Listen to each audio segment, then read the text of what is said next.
So maybe there's been a night where you've gotten off of work and just want to scarf down a bag of Doritos and watch some good old YouTube slop.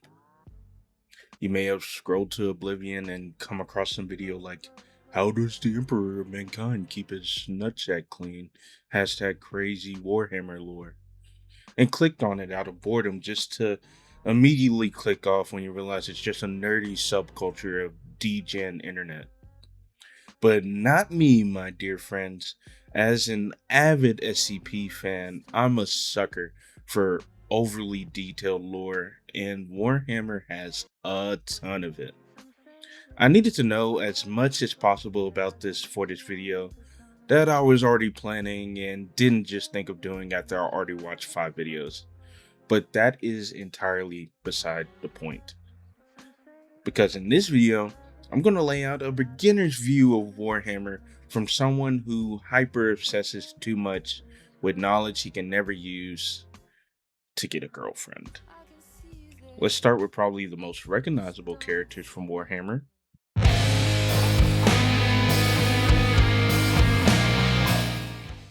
Let's start with probably the most recognizable thing in all of Warhammer, Space Marines. Now, picture this.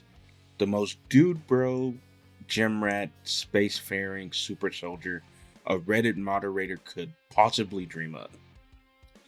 Then give him a god complex, 2 extra organs, and armor the size of a Honda Civic.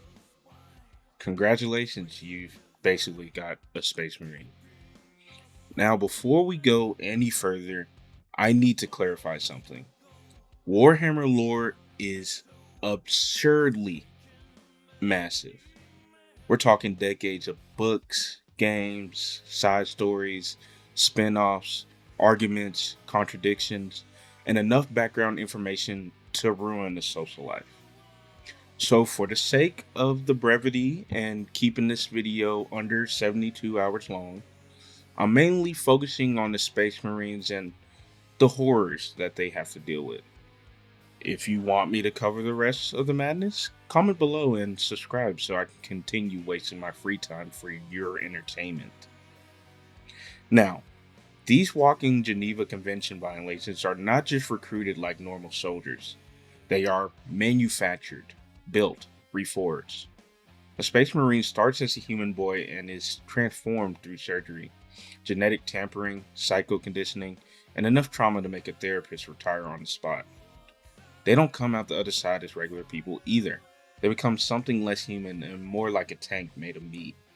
These guys can spit acid, survive wounds that would turn normal people into memories, and shrug off diseases both known and unknown to science. They can keep fighting after losing limbs, suffering organ damage, or being hit by things that should legally count as natural disasters. They are basically the kid on the playground who always changed the rules right before losing. But before they can become one of these armored nightmares, they first have to earn the privilege of being ruined forever. Most recruits come from harsh planets where life already sucks tremendously. These worlds are often primitive, brutal, and deeply militaristic. Children grow up hearing stories of Space Marines like they're mythical heroes. To many families, becoming one is the highest honor imaginable, which is good, because in many cases they never see their kid again. And to make things even crazier, some chapters don't even wait for volunteers. They'll just straight up kidnap promising candidates if they think the kid has potential. These dudes recruit like actual supervillains. Once chosen, recruits are put through lethal trials designed to filter out anyone remotely normal. This can mean ritual combat, hunting giant monsters, surviving impossible terrain, enduring starvation, or performing feats of strength that would kill grown adults. Failure usually means death. Success means things somehow get worse. Those who pass are taken away permanently, never to return home. Families often celebrate this, which means Warhammer parents are truly built different. Then begins the real transformation. Training varies depending on the chapter, but common themes include relentless combat drills, brainwashing, psychological reprogramming, and surgeries that sound like medieval torture mixed with science fiction. They implant extra organs into the recruits' bodies, multiple hearts, enhanced lungs, and other nightmare upgrades. It's like if a human got patched by military modders. And if the recruit fails during this stage, well, best case scenario, they become a servant to the chapter after having their memories wiped clean. Family gone, identity gone, whole life erased. Worst case, they get turned into a cyborg assistant whose only purpose might be opening doors, carrying ammo, or chanting near machinery for 600 years. And yes, that sounds ridiculous, but this universe has a huge distrust of robots because of an ancient AI war too long and too insane to explain right now. Honestly, depending on how technology keeps going, Warhammer may have been warning us all along. Now, let's talk about the thing that makes Space Marines possible, which is the Gene Seed. Gene Seed is sacred genetic material derived from the Primarchs, the Emperor's legendary super sons, who we'll get into later. This material is used to grow the special organs implanted in the future Space Marines. So when a Marine gets upgraded, it's not random surgery, it's carefully engineered biological inheritance from ancient demigod tier warlords. Basically, imagine Clone Wars cloning tech. Instead of copying a bounty hunter, they use fragment of a demigod with anger issues. That gene seed is what gives Space Marines their insane durability, strength, reflexes, and resistance to disease. It's why they can wear armor heavier than most cars and still sprint at you like an unpaid bill. And there's way more to it than I'm covering here. Each organ has its own purpose, each chapter has mutations and quirks, and the rabbit hole goes deeper than common sense allows. But for now, just understand this. A Space Marine is what happened when humanity looks at a soldier and says, what if we made him the Hulk? But maybe Catholic? And now you're probably thinking, with an army of so many of these super soldiers, who would lead them? Who would be their big guy in the chair? Well, let's talk about him. Okay, if you made it this far in the video, I just want to thank you for your support. And make sure you like and subscribe and leave a comment on what you want me to do next.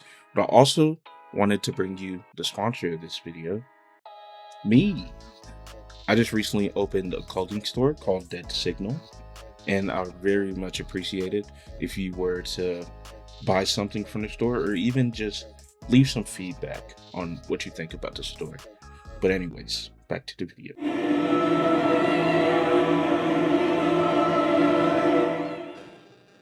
Now, if Space Marines are the steroid-fueled attack dogs of the setting, then we gotta talk about the man who owns the leash, the Emperor of Mankind, which, by the way, is the most subtle name ever conceived. Imagine naming your dog the Dog of Dogs. That's basically what happened here. The Emperor is humanity's immortal Gigadad. He's this ancient psychic super being who has apparently been around for thousands of years, quietly guiding humanity from the shadows like some overqualified substitute teacher. While regular humans were busy inventing taxes and dying of the flu, this man was allegedly influencing history, waiting for the right time to reveal himself and tell everybody they were doing civilization wrong. And when he finally stepped onto the stage, he did what every powerful historical figure does in fiction. He launched a galaxy-wide military campaign. This was called the Great Crusade, which sounds inspiring until you realize it was basically agree with me or get turned into atmospheric seasoning. The Emperor wanted to reunite all scattered human worlds across the galaxy under one banner, the Imperium. Noble goal, in theory, slight downside in practice. If a planet disagreed, he sent giant armored monsters with chainsaw swords to negotiate. Now, to help with this crusade, the Emperor created his greatest sons, the Primarchs. Think of these guys as if somebody combined Greek demigods, professional wrestlers, anime protagonists, and severe childhood trauma into one package. Each Primarch was built to command armies and embody some exaggerated trait. One was noble, one was angry, one was sneaky, one was basically a furry, and several desperately needed therapy. But because Warhammer cannot allow nice things to happen for longer than 17 seconds, the Primarch babies were scattered across the galaxy by chaos forces before they could be raised properly. So instead of growing up in one stable household, they each landed on random planets with wildly different environments. Some became kings, some became gladiators, some became psychopaths. One basically became Batman with less emotional regulation. The Emperor then spent years tracking them down one by one, like a divorced father trying to reconnect after a suspiciously long absence. And to be fair, he usually showed up with armies, gifts, and a proposition to conquer the stars together. So the reunion package was pretty strong. Now, here's where people get split on the Emperor. Some fans see him as humanity's only hope, a ruthless but necessary leader, trying to save mankind in an unforgiving universe. Others sees him as a catastrophically arrogant control freak whose parenting skills cause 90% of the setting's problems. And to be honest, both can be true.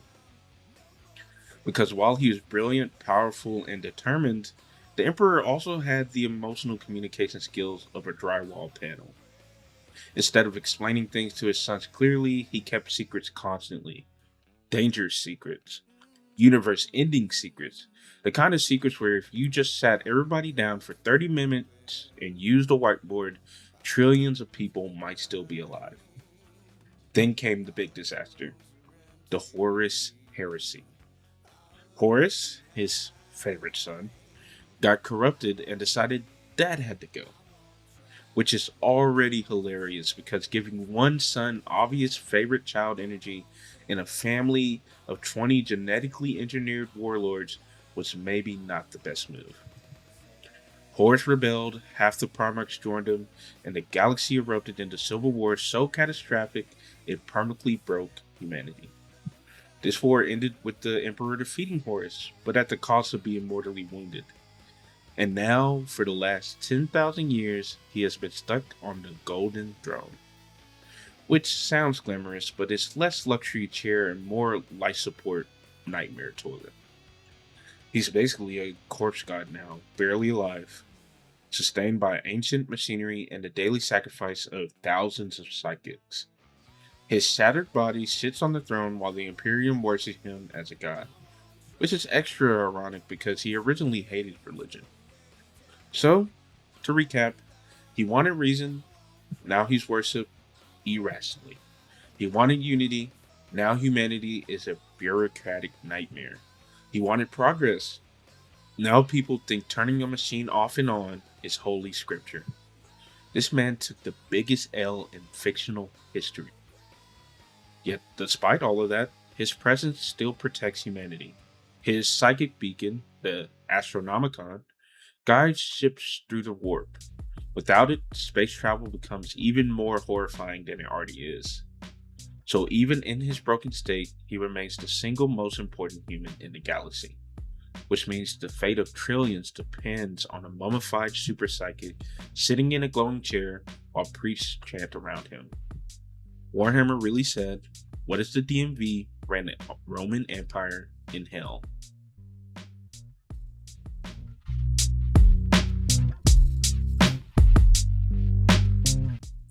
Now, we've talked about the Space Marines, we've talked about the Emperor, but none of that really explains why everything in Warhammer is so unbelievably cooked all the time. For that, we need to talk about the single greatest threat in the setting. Chaos. And let me be clear here. Chaos is not just bad guys in armor. Chaos is not just demons with horns and unresolved anger issues. Chaos is basically if every negative human emotion, every desire, every fear, every obsession, every act of violence, and every weird thing typed into the internet at 3 a.m. got blended together in a supernatural dimension. That dimension is called the warp. Now, on paper, the warp is a parallel realm made of psychic energy. In practice, it is space hell. It is an ocean of nightmares where thoughts become reality. Time has no respect for itself, and if you enter without protection, there's a decent chance your skin becomes wallpaper. The warp exists because sentient beings create emotions, and those emotions feed into it. So if enough creatures across the galaxy feel rage, desire, despair, or scheming ambition, those feelings gather into massive spiritual storms. Over time, those storms become self-aware gods, which means humanity and other species accidentally created their own cosmic problems through sheer bad vibes. And those problems are the four chaos gods. First up, Khorne. Khorne is the god of bloodshed, war, fury, and honorable violence. And by honorable, I mean he respects a fair fight right before removing your spine. Khorne does not care why blood is spilled. He doesn't care if you're a noble warrior defending your people or a lunatic dual wielding axes because somebody cut you off in traffic. If violence happens, he's eating good. His followers are berserkers, gladiators, warlords, and the type of person who thinks punching drywall is a personality trait. They worship him by fighting, killing, and screaming loud enough to concern neighbors. His famous phrase is, "Blood for the blood god, skulls for the skull throne," which honestly sounds like something a metal band writes on a tour bus while drunk. Then there's Sinchek, I think that's how you say his name. God of change, manipulation, ambition, magic, and plans within plans. This is the chaos god for people who can never just do anything normally. If Khorne kicks your front door in, then Sinchek forged your birth certificate 20 years ago, so legally the house was already his. He loves deception, political games, betrayals, and impossible complexity. His followers are sorcerers, plotters, corrupt officials, and people who say, "actually," before ruining the room. Sinchek is also tied heavily to mutation and magic, so his worshippers often end up with extra eyes, bird limbs, or enough tentacles to get banned from streaming platforms. Then we have Nurgle, which is somehow both the grossest and weirdest one. Nurgle is the god of plague, rot, disease, stagnation, and despair. But unlike the others, he's also weirdly loving. He's often portrayed like some disgusting grandfather who genuinely adores his followers while infecting them with 37 new illnesses. Imagine being hugged by mold. His worshippers become bloated zombie-like warriors full of infections that should have killed them 6 centuries ago. But thanks to Nurgle, they feel no pain and are often weirdly cheerful. They'll walk toward you with their intestines hanging out like, "Good afternoon, friend, blessings upon you," while every window in your house begins to melt. Honestly, terrifying. Last but definitely most banned in school Wi-Fi filters, Slanesh. Now people simplify Slanesh into lust, but that's only part of it. Slanesh is the god of excess in all forms. Pleasure, obsession, perfection, greed, indulgence, addiction, vanity, anything taken too far belongs here. So this includes hedonists, artists who go insane, chasing perfection, warriors obsessed with sensation, rich people who buy crystal bathtubs, and anyone who says, "I can stop anytime." Slanesh is basically the spiritual embodiment of just one more until your soul evaporates. And fun fact, Slanesh was created largely because the Eldar species got so decadent and wild that they accidentally birthed a new god through sheer overindulgence. Imagine partying so hard you summon Satan. Now, let's talk about Chaos Corruption, the worst subscription service ever. Now, Chaos doesn't usually show up and say, "Hello, would you like to become evil?" It corrupts slowly. Maybe you want power to protect your people. Maybe you're grieving and desperate. Maybe you crave knowledge. Maybe you're angry and want revenge. Chaos offers solutions wrapped in temptation. And at first, it can look quite helpful. Need strength? Corn can help. Need answers? Sanction has options. Need relief from suffering? Nurgle welcomes you. Need fulfillment? Slanesh says step inside. Then 6 months later, you have horns, no morals, and an arrest warrant from 17 systems. Chaos works because it preys on real emotion. It takes understandable desires and twists them into extremes. That's why it's such a good villain concept. It isn't random evil, it's corrupted humanity. Now, next we're going to talk about Chaos Marines, when the Gym Bros go bad. Remember those Space Marines from earlier? Yeah, a lot of them fell to Chaos during the Horus Heresy. These became Chaos Space Marines, and they are somehow even worse than regular ones. Imagine taking a genetically enhanced super soldier and then removing all legal restrictions, moral codes, and hygiene expectations. These dudes raid planets, worship dark gods, mutate into monstrosities, and hold grudges for 10,000 years like immortal Twitter users. Some are swollen with disease, some are possessed by demons, some have become so warped by the warp they're basically sentient boss fights. Chaos is important because it means the enemy is never fully gone. You can beat an army, you can destroy a fleet, you can kill a warlord, but how do you kill hatred, greed, despair, pride, desire? As long as thinking beings exist, chaos can come back. That makes the war endless. And that's the core vibe of Warhammer. There is no final victory, only survival, sacrifice, and buying another expensive minute.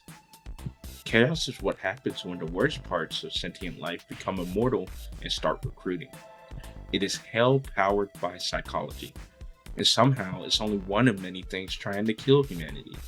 Because next, we need to talk about aliens. And unfortunately for mankind, the aliens are also insane.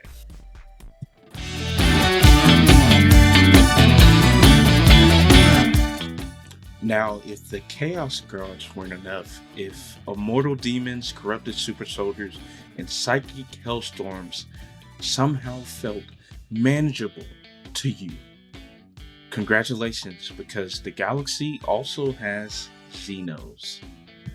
And Xenos is basically the Imperium's catch-all term for aliens. It's the kind of word shouted by a guy in power armor right before committing several war crimes. In Warhammer, humanity does not do diplomacy well. Their foreign policy is usually one of three things: kill it, burn it, if neither worked, bigger gun. But the funny part is, some of these aliens are so horrifying that humanity's paranoia almost feels justified. Almost. Let's begin with the fan favorites, orcs. Now, if you hear orc, you may think fantasy barbarian with an axe. Wrong universe. These are grease-skinned, fungal war machines who treat violence like a tailgate party. Orcs were genetically engineered long ago for warfare, and they never really clocked out. They live to fight, they love to fight.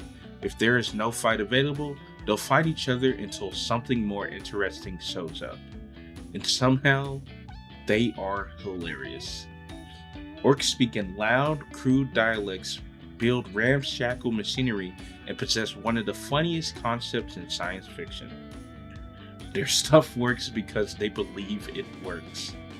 That red vehicle going faster because red means speed? Yes. That gun made of scrap metal and optimism firing bullets? Also, yes. That airplane held together by nails, bad welding, and racial confidence? Absolutely. The collective psychic field of orcs bends reality slightly, so enough of them believing something can make it happen. Meaning orcs weaponize delusion. Honestly, inspirational. They also gather into massive wars called WAGs, which is less of a military campaign and more of a galactic frat riot with tanks. If an orc invasion lands on your world, you are not fighting an empire. You are fighting millions of aggressive football hooligans who think death is funny. Then there are the Tyranids. and these things are nightmare fuel. Imagine every insect form, dinosaur, shark, parasite, and biological weapon got merged into one species whose only goal is consumption. That's Tyranids. They arrive in gigantic hive fleets from outside the galaxy, which is already concerning because it implies whatever spawned them was so awful that made this galaxy look like a better neighborhood. Tyranids don't negotiate. They don't conquer for ideology, they don't enslave, they just eat. Planets, oceans, forests, animals, people, atmosphere, everything gets stripped down into biomass to create more Tyranids. They are controlled by the hive mind, a vast shared intelligence linking countless organisms together. So while one bug might seem dumb, the species as a whole is terrifyingly adaptive.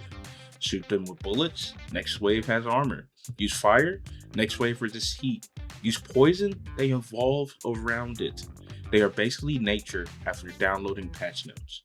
And the scariest part, the fleets seen so far may only be the outer edges of something much larger, meaning the galaxy may currently be dealing with the appetizer. Now, let's talk about Necrons. Necrons are ancient skeletal robot empires who went to sleep for millions of years and woke up extremely irritated. Long ago, they were a dying organic species cursed with short, painful lives. In desperation, they transferred their consciousness into immortal metal bodies. Which sounds cool until you realize many of them lost their souls in the process. So now they're hyper advanced death robots with weapons that erase matter, ships beyond human understanding, and the emotional temperament of retirees mad at noise levels. Some Necrons are mindless soldiers. Others are fully aware nobles and kings who remember ruling the stars before humanity discovered shoes. They often awaken beneath planets that unknowingly built cities on top of their tomb worlds. Imagine opening a basement door and finding an ancient robot pharaoh army. Now that's a bad Tuesday. Necrons are terrifying because unlike most factions, they actually have the technology to fix a lot of problems. They're just too arrogant, fragmented, or homicidal to bother. Then there are the Eldar, or Eldari if we're being official, who are basically if elves went to space and developed severe generational guilt. They are ancient, highly psychic, graceful, advanced, and dramatically better than you in their own minds. Once, they ruled the galaxy. Then they got so decadent and self-indulgent that they accidentally created Slanesh, one of the Chaos gods which destroyed much of their civilization. This is an all-time generational fumble. Now the surviving Eldar travel in craft worlds, massive space habitats, and spend their days trying not to go extinct while reminding everyone they used to be important. They are fast, deadly, and extremely specialized in combat. But emotionally, they often feel like that gifted kid who picked early and now won't stop mentioning high school. Then you have the Tau, one of the newer factions. The Tau are technologically advanced, optimistic, cooperative, and believe in something called the greater good, which in Warhammer terms is deeply suspicious behavior. They use diplomacy, alliance, ranged combat, drones, and actual strategy. Compared to everyone else, they almost seem reasonable. Naturally, this means every older faction hates them. The Tau are what happens when a civilization enters the setting without decades of trauma yet. Give it some time. The reason aliens are important in Warhammer is because they stop the setting from becoming one note. If it were only humans versus chaos, that's already cool, but now add soccer hooligan mushrooms, space locust apocalypse, robot kings from prehistoric nightmares, psychic guild elves, blue interns with railguns. Now the galaxy feels massive. Every corner has a different kind of disaster waiting. Every victory against one threat leaves you open to another. Beat chaos, here come bugs. Beat bugs, here comes robots. Beat robots, orcs smelled violence and arrived for fun. There is no peace, only queue times for the next catastrophe. What makes Warhammer fun is that no faction is fully safe, fully sane, or fully right. Everyone is dangerous, everyone has baggage, everyone would be the villain in another universe, and humanity, despite all its size and brutality, is just one faction among many trying not to get deleted. Which brings us to maybe the most important question. If everything is awful, why do people love this setting so much? That's where we will finish.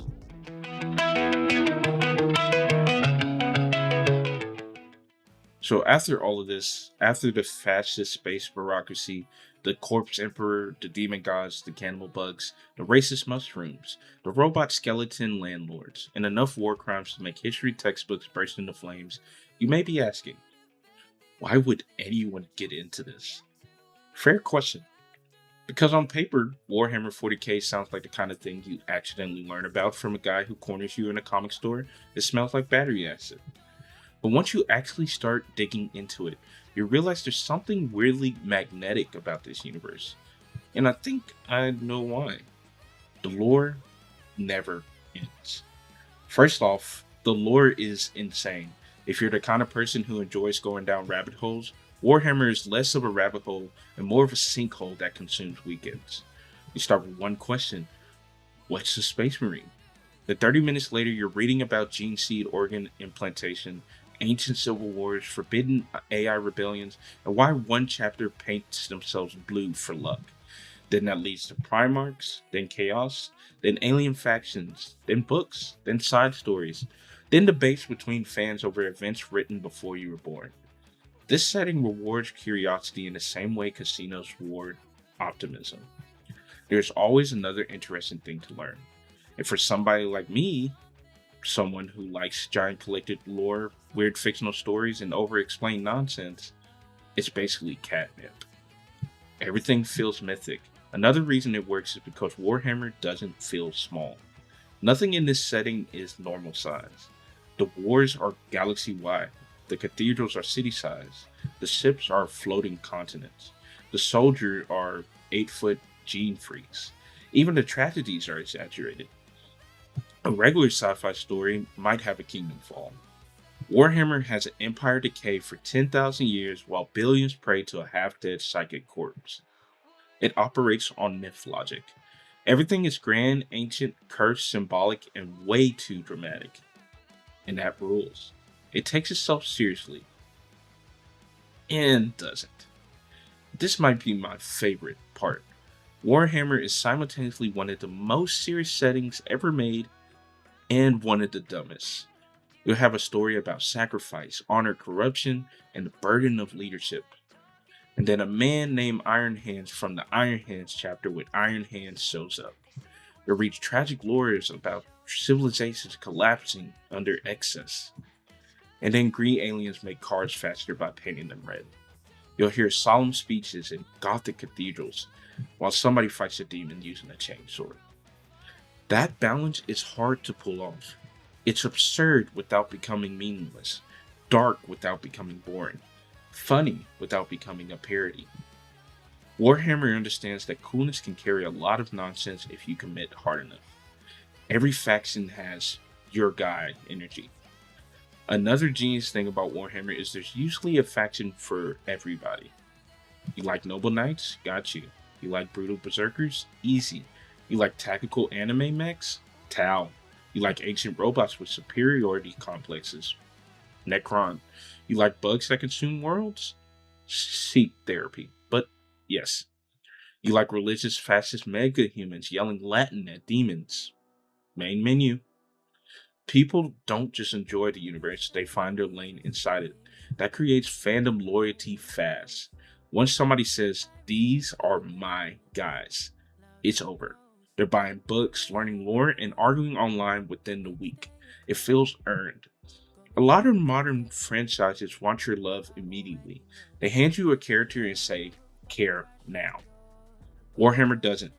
It throws terms at you like Bolter, Astropath, Exterminatus, Heresy, Machine Spirit, Warp Corruption, Chapter Master, and expects you to survive. At first, it's confusing, then slowly, things click. And once they click, you feel like you learned a language. That effort creates investment. You remember the stuff you had to work for. Why I got hooked, for me personally, it attracts the same exact itch as SCP did. That feeling of, wait, there's more? Every time I learned one thing, it connected to 5 others. The Emperors led to Primarchs, Primarchs led to Horus Heresy, Horus led to Chaos, Chaos led to Gods, Gods led to Eldar mistakes, Eldar mistakes led to entire histories. It's a web of nonsense presented with complete confidence. And I respect that. But let's be honest, I also think part of the appeal is this. Warhammer is refreshing because it does not care about making everyone comfortable. It's ugly, cruel, over the top, violent, hopeless, satirical, and messy. And in an era where so much media feels sanded down by committee, Warhammer still feels like a bunch of lunatics saying, what if we made everything more extreme? And somehow, it works.